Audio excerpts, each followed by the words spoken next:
Les Icos partent en live, le podcast, déjà l'épisode 2. Pour cet épisode, nous continuons à essayer de vous faire découvrir ou redécouvrir des artistes que nous adorons. Ils sont donc deux, un à l'accordéon et aux machines, à la composition, l'autre à la clarinette. Ils explorent les frontières du bal folk et de la musique électro en proposant une fusion joyeuse des musiques à danser, en apportant une touche festive et électrique à des danses bien traditionnelles. Ils sont passés en septembre au Mur à Pêche, également à la CNT. Ils sont en tournée régulièrement partout en France. C'est un groupe très demandé et c'est donc une joie de les accueillir dans ce podcast des Icos partent en live. Il s'agit donc du Manche-Bal et de Théodore Lefeuvre et Neil Cassap. Et pour parler de ce duo, je reçois donc Théodore. C'est tout de suite dans les Icos partent en live. Bonjour, je suis donc avec Théodore du Manche-Bal. Bonjour. Coucou.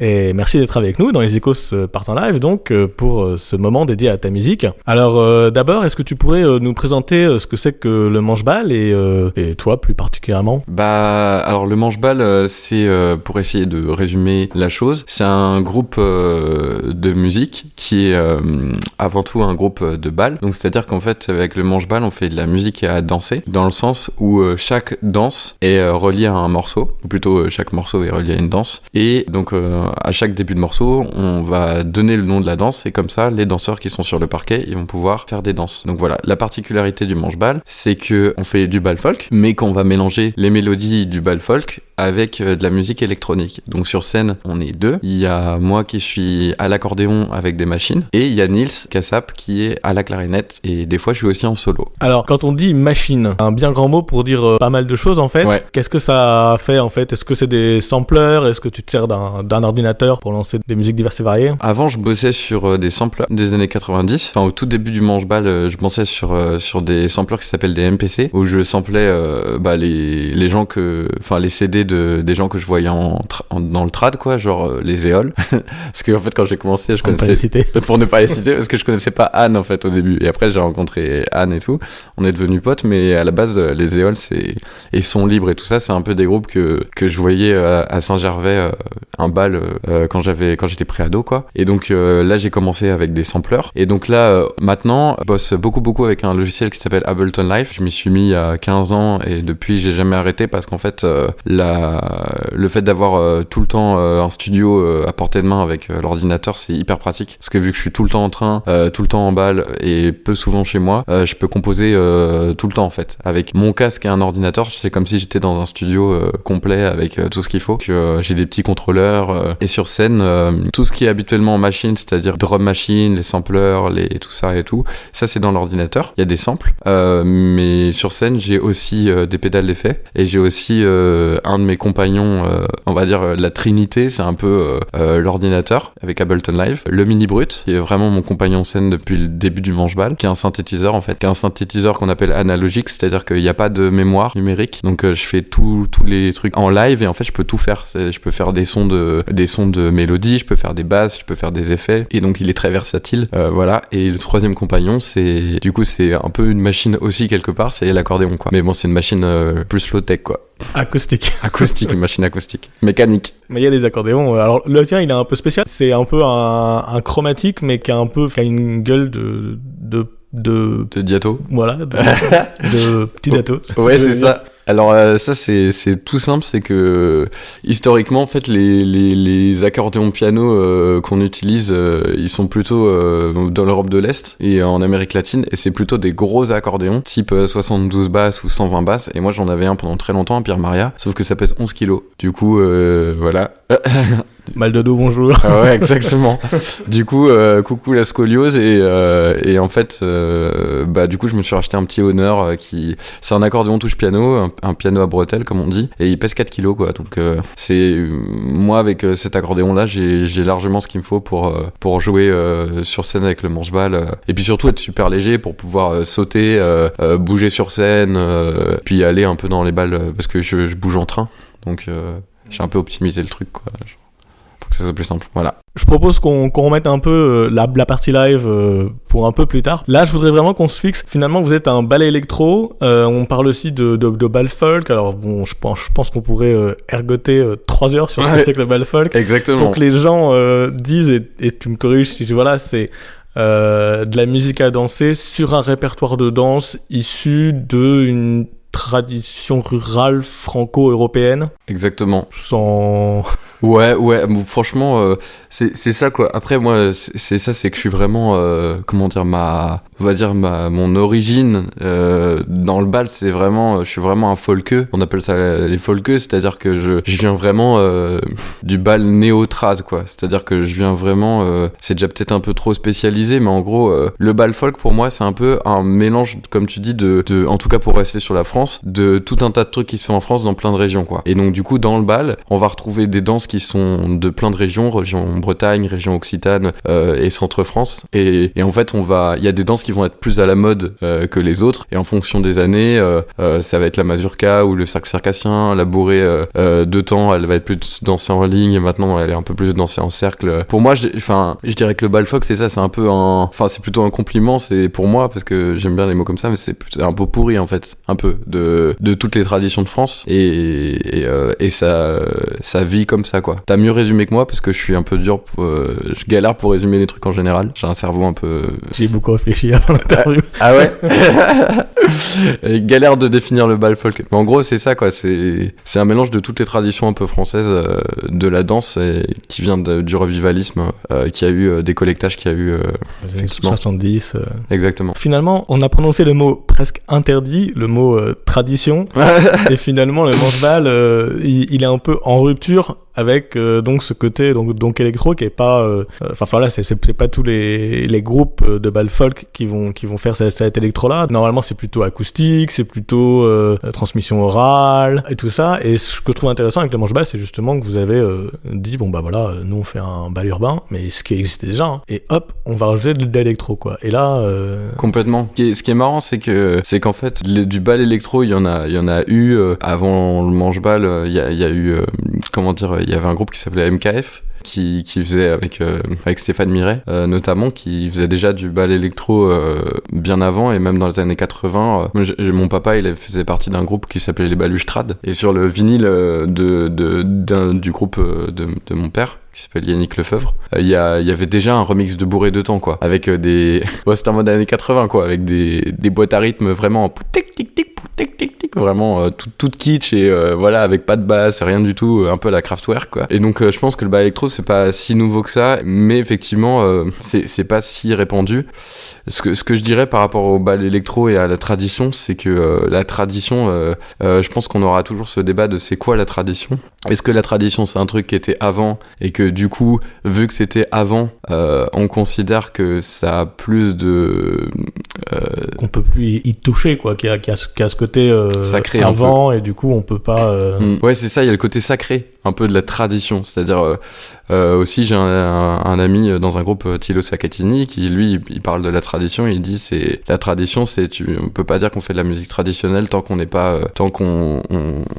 fait pas de la musique et le soir on va ou dans la journée on va travailler au champ comme des paysans comme avant, et du coup la tradition, nous on fait pas de la musique traditionnelle par rapport à ça. Donc on a vraiment tous des points de vue très très différents sur la tradition, parce que moi j'ai un point de vue sur la tradition qui, j'espère que je vais pas écorcher les mots de Christian Paché, mais il dit un truc du genre, je crois que c'est une phrase de Malheur, mais genre il dit la tradition c'est le feu et c'est pas les cendres, c'est-à-dire la tradition c'est pas un truc qui est mort, c'est pas un truc qui n'existe plus, c'est justement l'inverse, c'est la tradition, c'est comment ça vit aujourd'hui, la musique trad et la musique folk. Et je dirais pas que le manche-bal c'est traditionnel parce que je vais me faire éclater, mais d'une certaine manière, moi j'ai fait le manche-bal parce que c'est ma manière d'interpréter la danse folk en fait. Moi j'ai grandi avec le folk, mais j'ai aussi grandi avec du hip-hop, et j'ai un ami très cher à mon cœur qui s'appelle Gurvan Molak, qui fait partie d'un groupe qui s'appelle Bidouet Trio, et on s'entend très bien sur pas mal de points, mais c'est vrai que le point sur lequel on se rejoint au niveau de notre ADN, c'est qu'on fait des musiques qui mélangent des musiques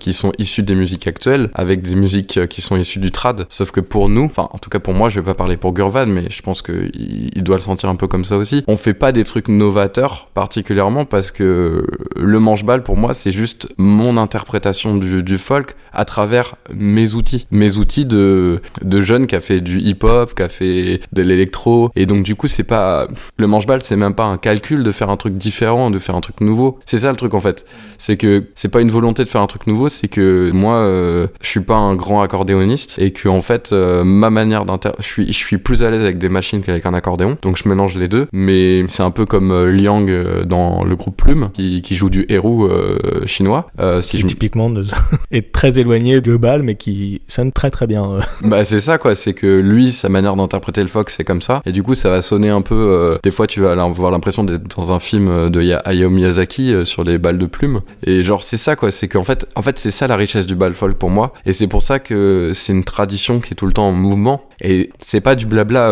intello pour avoir des subventions, c'est vraiment moi j'adore le folk parce que justement tout le monde c'est assez la danse elle est assez libre pour que tout le monde se réinterprète la chose dans une forme de modernité et de trucs un peu brut en fait. Et justement pour moi c'est important qu'il y ait des gardiens de la tradition, c'est-à-dire que c'est important pour moi d'essayer de comprendre d'où je viens, d'essayer de comprendre au-delà de juste danser le bal à Saint-Gervais quand j'ai 14 ans et que je découvre Son Libre et ces groupes-là un peu néo-trad, et ben c'est important de comprendre d'où ça vient avant, mais le temps il avance, et en fait enfin voilà, je sais pas, je pourrais en vraiment parler beaucoup parce qu'on a vraiment un point de vue différent tous dans le monde du folk sur c'est quoi la tradition, et ce que j'essaie de faire avec le manche-balle c'est surtout d'être hyper modeste par rapport à ses apports, à ses origines, à ses origines.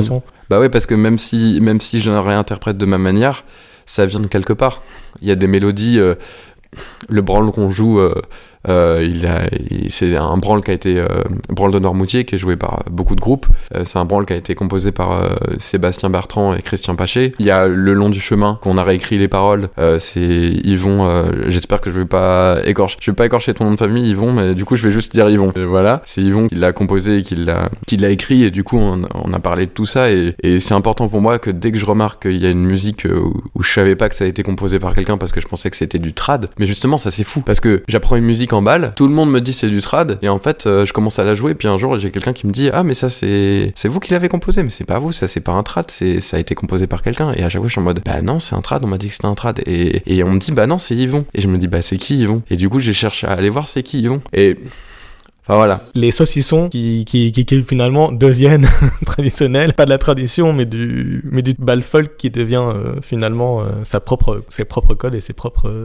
exactement tradition. Mais c'est pour ça que je pense que on a tendance à être un peu enfin moi j'ai l'impression que des fois on est juste un peu esclave de notre capacité à visualiser ce qui se passe au niveau global, au niveau du bal. C'est-à-dire que comme tu dis, la tradition c'est quoi, c'est le fait que t'arrives après d'autres gens et que pour toi ce que t'as appris c'est quelque chose de traditionnel parce que c'était là avant toi et que tu considères que c'est quelque chose de posé. Par exemple, moi j'ai appris la mazurka, j'ai pas appris la mazurka comme elle était dansée en Auvergne. Ou alors en Pologne avec les mazurkas de Chopin, quand on oublie un peu. Exactement. Et qui est un délire complètement différent. Mais carrément. Et du coup, c'est quoi? Ça veut dire que la mazurka chamallow telle qu'on la basse, que nous on danse la mazurka maintenant en balle très, enfin depuis un moment maintenant, mais c'est très collé, il y a des codes précis et tout. Et genre aujourd'hui personne dans le bal va dire que c'est pas une mazurka, parce qu'aujourd'hui pour nous c'est une mazurka. Et dans 20 ans on dira que la mazurka c'est ça, mais la mazurka c'est quoi, pour qui, à quel moment? Donc je trouve tous ces concepts assez je trouve que pour moi la meilleure manière de rendre hommage au trad c'est de dire que le trad c'est un truc vivant, parce que si tu figes le truc et que tu dis ça c'est du trad et ça c'est pas du trad, mon père il dit toujours que les raisonnements binaires voir les choses de manière binaire c'est difficile de tomber juste, et j'essaie de voir les choses pas de manière binaire, c'est-à-dire de voir qu'il y a des gens qui essaient de garder une tradition qui leur a été transmise, et des gens qui sont plus proches. Moi je parlerais plus de terroir plutôt que de tradition en fait. C'est-à-dire qu'il y a des gens, ils sont plus proches de leur terroir, c'est-à-dire ils sont issus de familles, qu'on collecté, qu'on appris. Et moi, par exemple, je suis pas issu de ça. Je suis pas issu d'un terroir. Je suis issu du bal folk. Et ça, c'est une vraie différence, par contre, entre la team qu'on pourrait appeler la team tradeux et la team qu'on peut appeler la team folkeux. Pour moi, les folkeux, c'est les gens qui dansent le bal ou qui jouent le bal en bal folk, c'est-à-dire un peu partout en France, et qui vont jouer du pline, parce que dans le folk, je mets aussi le nose un peu, le folk nose quoi, du pline, de la Scottish, du cercle circassien, même des trucs de Suède, hein, la slang polska, des trucs, et les gens qui font partie du trad, qui sont plus des gens qui sont reliés, comme je sais pas, comme Super Parquet par exemple. Pour moi, Super Parquet, c'est vraiment, on pourrait dire que c'est plus un groupe d'électro-trad que le manche-bal. Si je voulais vraiment le nommer de manière juste, je dirais plus que c'est un groupe d'électro-bal folk. Mais le problème, c'est que le mot folk, il est pourri parce que... Il est pourri. Pas parce que... Désolé, hein, les folkeux, mais juste, je suis un clofer aussi, je suis un folkeux, mais... Non, mais aussi parce que le folk, on pense à la folk américaine, qui est complètement autre chose, qui est de la chanson, qui est du folk Arizona, et qui fait pas du tout ce que... Complètement. Americana, pardon. Ah non, mais c'est carrément ça. On pense à Bob Dylan direct. Et du coup, on pense à que deux trucs, mais deux trucs qui n'ont rien à voir avec le bal folk. Le premier truc, c'est Bob Dylan, et le deuxième truc, c'est le folklore. Le folklore que je détache de la tradition, et que je détache du bal folk. C'est effectivement, je pense, pour faire vivre un truc vraiment précis, d'une manière vraiment précise, quoi, avec des codes beaucoup plus ancrés. On pense costume, on pense folk de spectacle, finalement. Dans le folklore, il y a un peu ce côté pas vivant comme un bal, c'est ça. Où c'est une scène avec des gens qui exécutent une prestation et qui travaillent, quoi. Mais ouais, il y a dans le folklore, il y a peut-être plus ce truc de... D'après ce qu'on m'a expliqué, en fait, le folklore, c'est né d'un revivalisme d'une forme de tradition qui a été cristallisée autour des costumes et de certaines danses qui ont été chorégraphiées pour, en fait, refaire vivre de manière économique des régions, pour que quand il y a des gens qui viennent, du coup des touristes, qui viennent, dans des villages, etc., ils aient des ils s'identifient ce que c'est par rapport à un territoire. Exactement, voilà. Donc c'est vrai que nous en bal folk, on n'a pas de...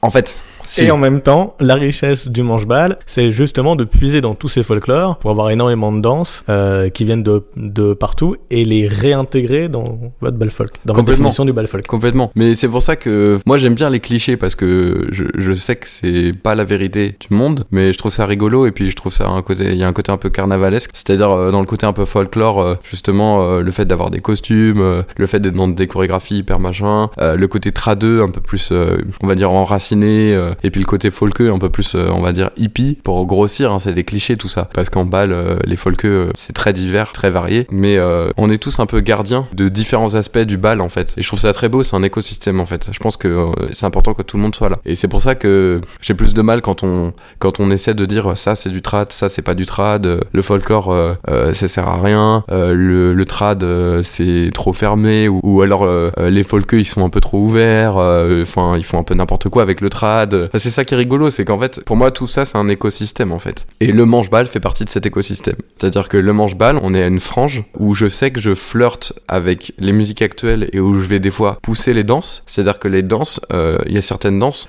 enfin, de toute manière, les danseux, on n'est jamais content sur les danses, c'est-à-dire on trouve toujours qu'il y a une danse qui est trop lente, ou que trop rapide, ou alors qu'il manque une danse, ou alors qu'on a fait trop de celle-ci, ou pas assez de celle-là. Donc, je pense qu'il n'y a pas un groupe de bal où j'ai pas entendu un danseur dire qu'il n'aimait pas ce groupe parce que c'était indansable. Ce qui est très paradoxal, mais ce qui montre le fait on a besoin de tout le monde, quoi. C'est sûr. Et moi, ce que j'apprécie beaucoup, enfin, je trouve que vraiment que vous avez vraiment mis...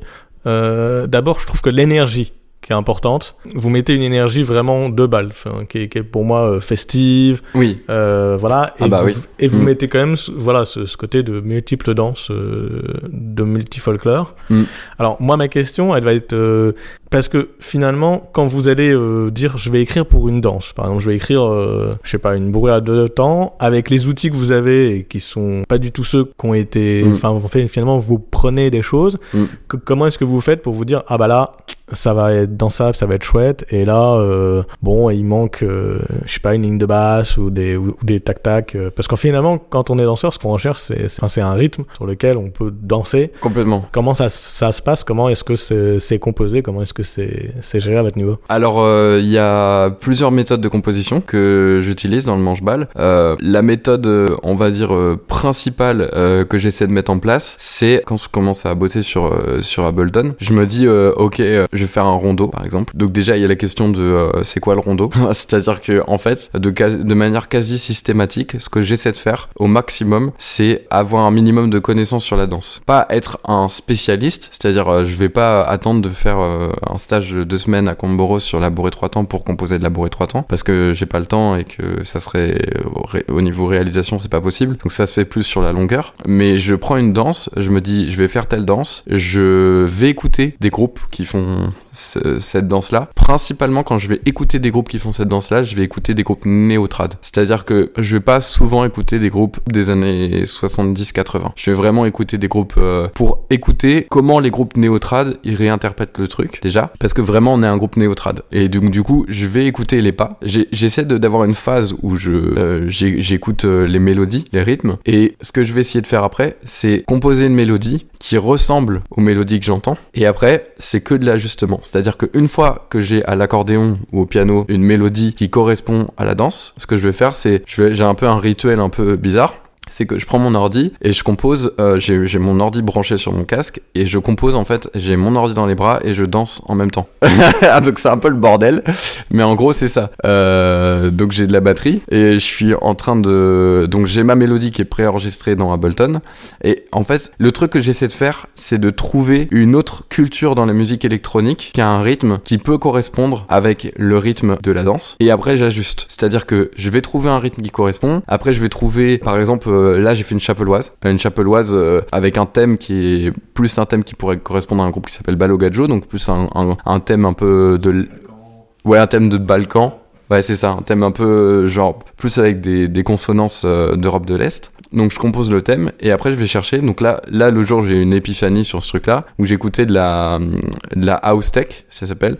C'est une musique électronique assez spécifique qu'on écoute en rave party et dans des gros stuff. Et en fait le rythme de la house tech, il est parfait pour une chapelloise quoi. Et du coup après je vais écouter énormément de house tech pour dans les groupes de house tech trouver des références et des trucs qui me plaisent. Et donc après je passe 1 mois, 2 mois à faire des... Parce que le but, c'est pas que ça soit collé. C'est pas qu'il y a d'un côté la house tech et de l'autre côté la chapelloise. C'est que vraiment, par exemple, les bruits de synthé, ils suivent il y a un moment où il y a un break et vraiment, faut que ça suive les 1, 2, 3, 4, 1, 2. Donc vraiment, mon synthé, il va faire sur les 4 temps. Après, quand on saute au milieu, il va faire tchoup tchoup. Tchoup tchoup pour les moments où on saute les joints. Tchoup tchoup tchoup tchoup tchoup tchoup tchoup tchoup tchoup tchoup. Et c'est vraiment comme si ouais, je sais pas, comme si les synthés c'était des instruments de musique quoi. Et après il y a une longue phase où je vais faire une version du morceau, 2 versions, 3 versions, 4 versions, 5 versions, 6 versions et j'améliore la version jusqu'à ce qu'en fait ça soit dansable, que je considère que c'est un minimum que j'ai fait le job, c'est-à-dire que la danse elle est respectée un minimum dans le sens où j'entends où les gens qui connaissent le bal, s'ils écoutent la musique, ils peuvent reconnaître la danse. Moi, c'est ça mon intérêt. Ils galèrent pas à se dire merde, c'est quoi? Exactement. Pour la moitié de la danse, ce qui arrive. Hein. Mais des fois, je me rate. C'est ça aussi, c'est-à-dire que dans l'essai de trouver un truc qui marche, je me rate parce que c'est trop loin. En fait, c'est un peu comme en cuisine, quoi. C'est un curseur. C'est vraiment un curseur et ce curseur, il est assez. Je le fais un peu à l'instinct, mais il est vraiment à quel point on tire vers la musique électronique et des rythmes différents et à quel point on tire vers le bal. Et du coup, moi, ce que j'essaie, c'est que ça soit inclusif au maximum pour les 2 types de personnes. C'est-à-dire que moi, je m'éclate en écoutant le truc, mais que ça soit dansable. Voilà. Alors je propose qu'on écoute un petit extrait et on va parler un peu plus de ta musique juste après. Tout de suite donc nous écoutons La Pometta du Manche-Balle que vous pourrez trouver sur le dernier album Orcus Beatus et on se retrouve juste après pour parler un peu plus de la musique du Manche-Balle. Nous formons une nouvelle vague, mais notre nouvelle vague à nous, c'est les gars sympathiques, vraiment sympathiques, c'est vraiment la jeunesse quoi.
C'était donc la Pometta du Manche-Balle, donc une chanson que vous pouvez trouver sur le dernier album, Orcus Beatus. Nous sommes toujours avec Théodore du Manche-Balle, toujours dans le podcast Les Icos partent en live. Alors là, bientôt, va y avoir un événement très sympathique. Un bal électro. Ce sera à Aubervilliers et ça pose la question en fait parce que là on parlait du coup de la musique qui est électro, c'est une musique de bal, c'est une musique à danser. Là en fait vous avez un peu une double tête, vous avez une tête de groupe mais aussi d'organisateur et j'ai l'impression que vous avez envie de créer un peu ce mouvement là où finalement tu parlais de rave tout à l'heure et finalement c'est la même, enfin c'est le bal folk, ça reste quand même un événement qui doit être festif quoi. Ouais, complètement. Et voilà, et donc du coup, enfin, je pense que vous organisez ça un peu dans ce sens-là.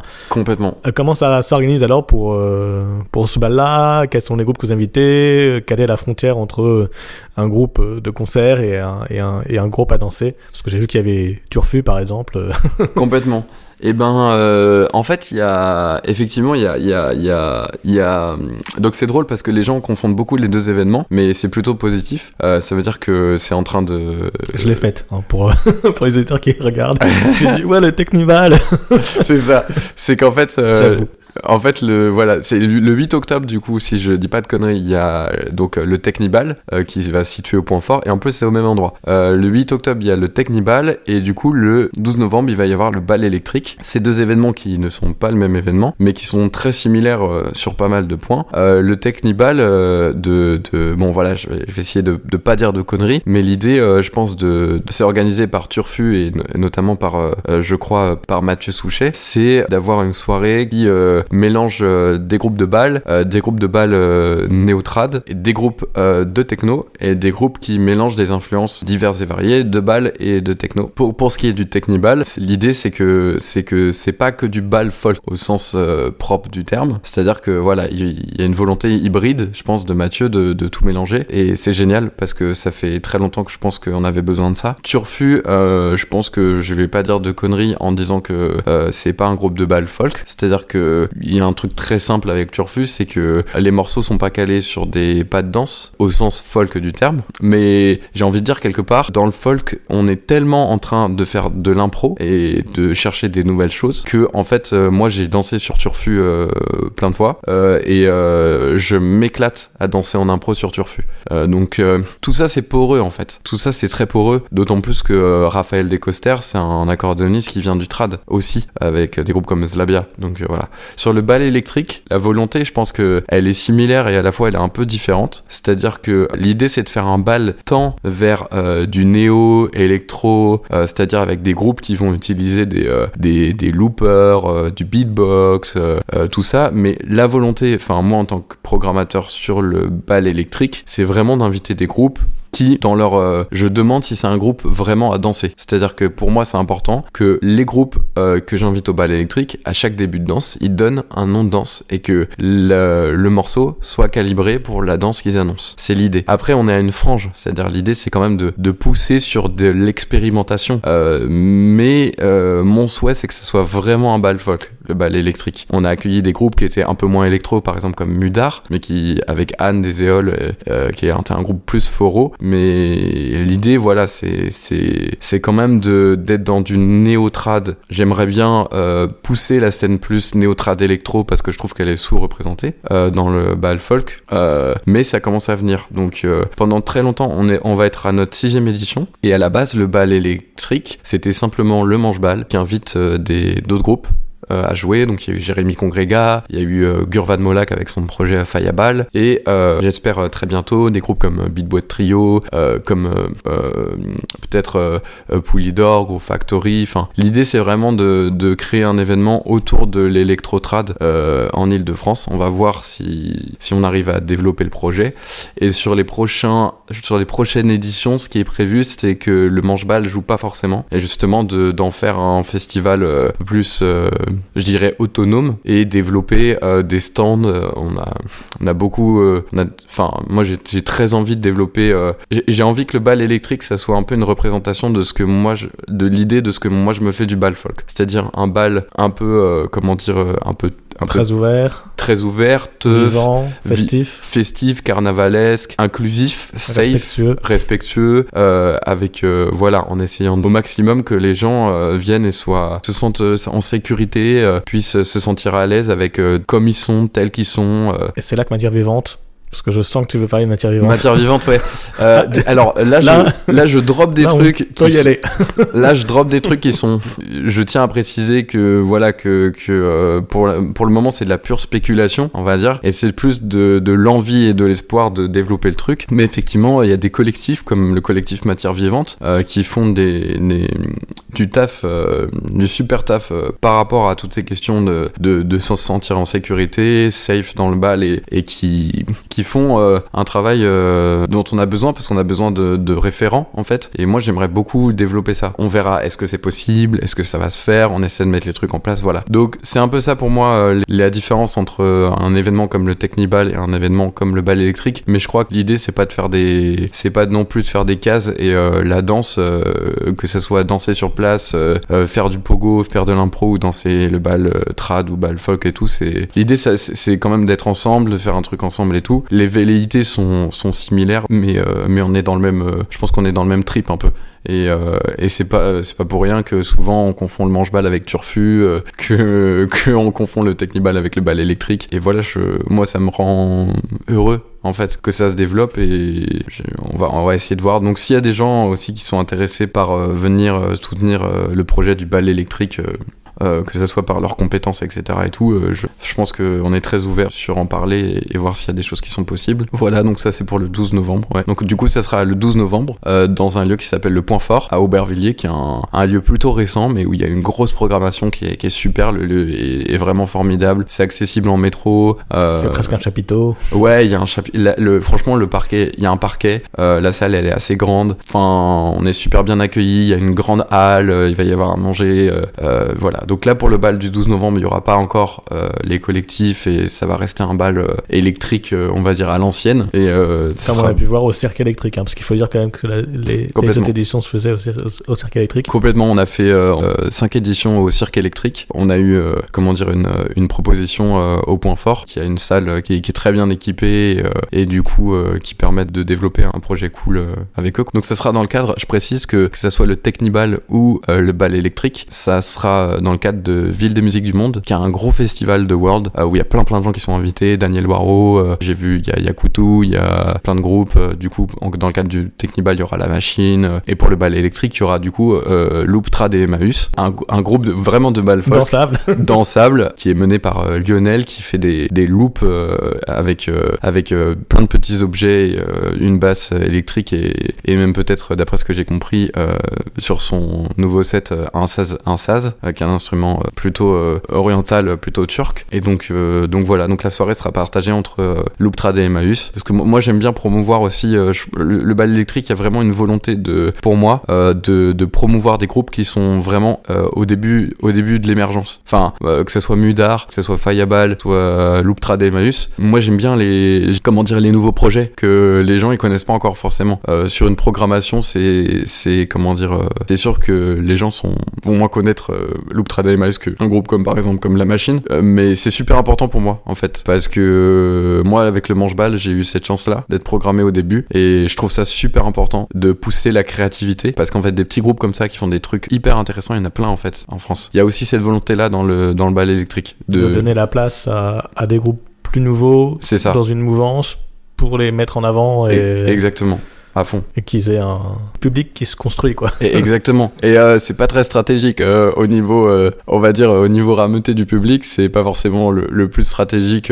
Mais je pense que ce qu'on va faire sur les prochains bals, c'est justement peut-être avoir un groupe plus connu, puis un groupe peut-être émergent pour essayer d'équilibrer la chose. Mais je trouve ça, je sais pas, même si les petits groupes ils ont moins de réseau au début que les gros groupes, et que sur une programmation c'est pas le même mêmes choix. Si on laisse pas la place à des nouveaux petits groupes, ça se cristallise et on tourne autour toujours des mêmes groupes, et je trouve ça dommage pour l'écosystème global du truc. Donc là, pour la suite, pour le manche-balle, ça va être quoi exactement? Ça va être donc de la continuation de ces balles électriques de manière plus régulière, un album peut-être? Oui, alors du coup pour les balles électriques, pour le moment, on a envie la volonté, c'est avec le point fort, on est plus sur un bal électrique tous les 3-4 mois. On verra si ça se refait, mais bon, on a cette volonté-là et cet espoir-là. Pour le manche-balle, il y a un album en préparation qui sortira certainement plus l'été prochain, je pense. Ça serait bien que ce soit en corrélation avec la tournée de l'été prochain. Un album qui va certainement s'appeler La soupe à la grimace, et qui va être certainement axé autour du personnage de l'ogre, qui est un personnage qui suit le manche-balle depuis le début, qui est un peu le totem un peu du manche-balle, c'est un peu un ogre. Il y a ce côté un peu genre gargantuesque, festif, un peu fantastique. Donc je pense qu'il va y avoir toute une thématique autour de la bouffe, de l'ogre, la soupe, la grimace, voilà, il y a un peu ce truc-là. Donc cet album qui est en préparation, j'aimerais bien faire un single, et voilà. Puis il y a plein de projets qui sont dans les tuyaux.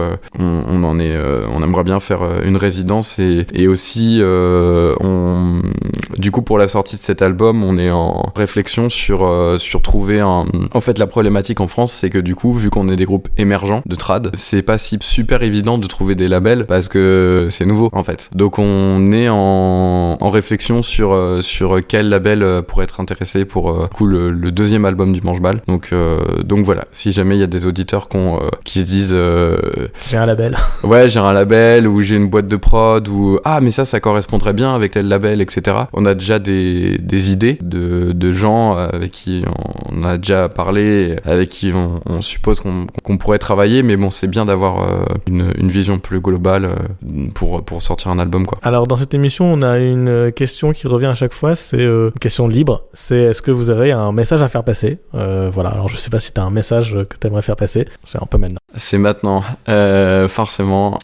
Du coup, je vais dire un truc qui est un peu bisounours, mais le message que j'ai à faire passer, c'est essayer de verbaliser les choses, de dire les choses, mais sans être dans du discours, c'est-à-dire dire les choses avec le cœur, vraiment, honnêtement, et pas avoir peur de ça. Donc voilà, je dirais verbaliser les choses et pas être dans du discours, et voilà. Merci. Alors, on peut retrouver donc le manche-balle donc sur Facebook, vous avez une page également sur Instagram, manche-balle comme on mange, balle comme un bal. Il y a un album qui est en ligne sur Spotify, Deezer, iTunes, etc. et qui est aussi disponible pour le moment en digital et normalement, j'espère, bientôt en physique sur Bandcamp. Et voilà, n'hésitez pas à nous suivre sur les réseaux Instagram et Facebook notamment. Ça nous aide beaucoup pour la communication et la diffusion des projets. Et venir au bal électrique. Merci beaucoup, et puis à très bientôt.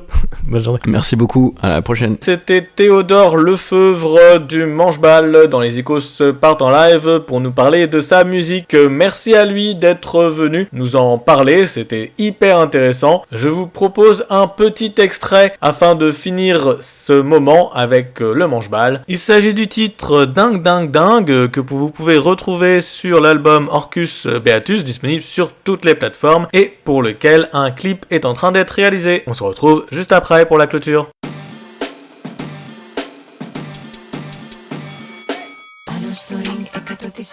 Δεν χρειάζομαι κοινό, κάνω το μισό διπλό. Πάνω στο ring και προς την άλλο. Πάνω στο ring χωρίς προστασία. Είναι σύγκρουση, πάμε κατευθείαν στην Ολυμπιακή. Εφαρμόζω τώρα τακτική, προσωπική, μένω επαγγελματική. Πυγμαχία, χωρίς τάιμα. Πυγμαχία, με σεντάνε. Ντεν, ντεν, ντεν, πες στο κοινό. Μαζί χορεύουμε μέχρι το τελικό.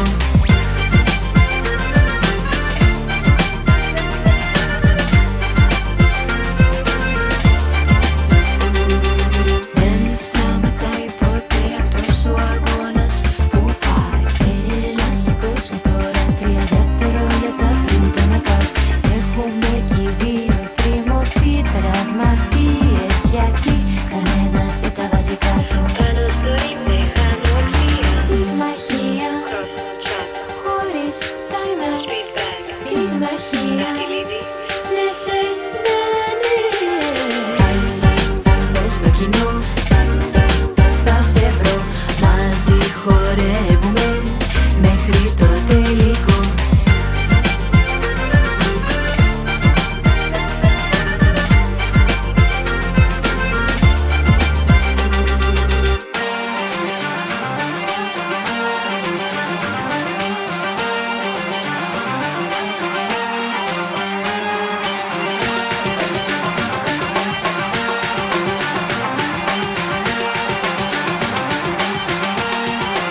dingue, donc que vous pouvez retrouver sur l'album Orcus Beatus, disponible sur toutes les plateformes. C'était le manche-balle dans les Icos partent en live. Ce duo accordéon, clavier, machine, composition Théodore Lefeuvre et clarinette Neil Cassalp. Vous pouvez donc les retrouver sur internet, sur toutes les plateformes avec leur nouvel album Orcus Beatus. Sur Facebook, vous tapez le manche-balle, le manche comme mange, balle comme un bal. Également sur Instagram. Ne loupez pas également le bal électrique qui se déroulera le 12 novembre à 19h au Point Fort à Aubervilliers. Ils seront accompagnés de Lou, Trad et Mouse. J'espère que vous avez apprécié ce podcast. Si vous a plu, n'hésitez pas à le partager et à vous abonner pour les prochains. N'hésitez pas également à nous faire un retour afin de vous proposer le meilleur contenu possible. Nous allons essayer d'en sortir de plus en plus. Vous pouvez également retrouver les Icos partent en live sur Facebook et Instagram où nous mettons des informations sur les groupes que nous avons reçus mais également sur les groupes que nous apprécions et que nous aimerions recevoir. Sur Instagram, vous avez des vidéos des concerts auxquels nous allons et plein d'informations musicales. En attendant notre prochain podcast des Icos partent en live, je vous souhaite une très belle journée pleine de danse, de bonnes ondes et surtout de musique. Allez, à des concerts. À bientôt. Au revoir.